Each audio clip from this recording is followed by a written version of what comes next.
नमस्कार मित्रांनो, सीड्स किचनमध्ये तुमचं मनपूर्वक स्वागत। आज आपण पाहणार आहोत शेवगाच्या शेंगा घालून तिखट आमटी। यासाठी मी 2 मोठ्या चांगल्या गावरान शेंगा घेतलेल्या आहेत। आपण साहित्य बघू। 1 चिरून घेतलेला कांदा, 2 शेंगा चिरून घेतलेल्या, 1 टोमॅटो, थोडीशी कढीपत्त्याची पाने आणि कोथिंबीरीची पाने कापून घेतलेली आहे। इथे मी मसूर डाळ आणि मूग डाळ घेतलेली आहे। ती स्वच्छ धुवून भिजवून ठेवायची। 2 चमचे तेल फोडणीसाठी, अर्धा चमचा मोहरी चांगली तडतडली की मग त्यात अर्धा चमचा जिरं टाकायचं।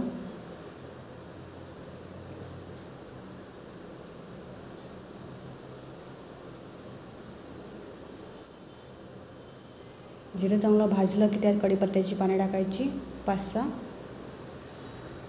नंतर चिरून घेतलेला कांदा चांगला जरासा 1 मिनिटभर भाजू द्यायचा।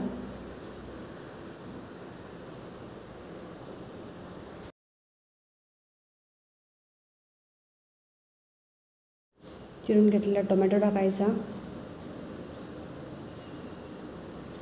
आता कोथिंबीर चिरून घेतलेली, हे सगळं मिक्स करायचं मस्तपैकी। नंतर आता अर्धा चमचा हळद टाकायची आणि 1 चमचा आपला लाल तिखट घरगुती मसाला टाकायचा।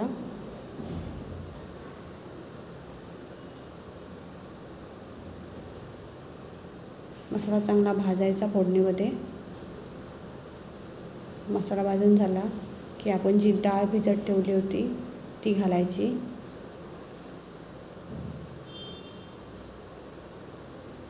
आणि शेवगाच्या शेंगा,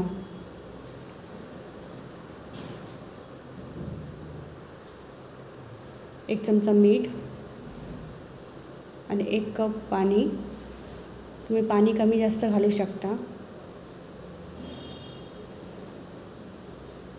पण जर डाळ घट्ट हवी असेल तर पाणी कमी घाला।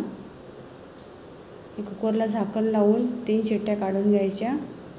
नंतर थंड झाला की डाळ रेडी आहे खाण्यासाठी। तुम्हाला जर रेसिपी आवडली असेल तर नक्की शेअर करा आणि कमेंटमध्ये मला नक्की सांगा। माझे व्हिडिओ आवडत असतील तर माझ्या चॅनलला सबस्क्राईब करा। थँक्यू।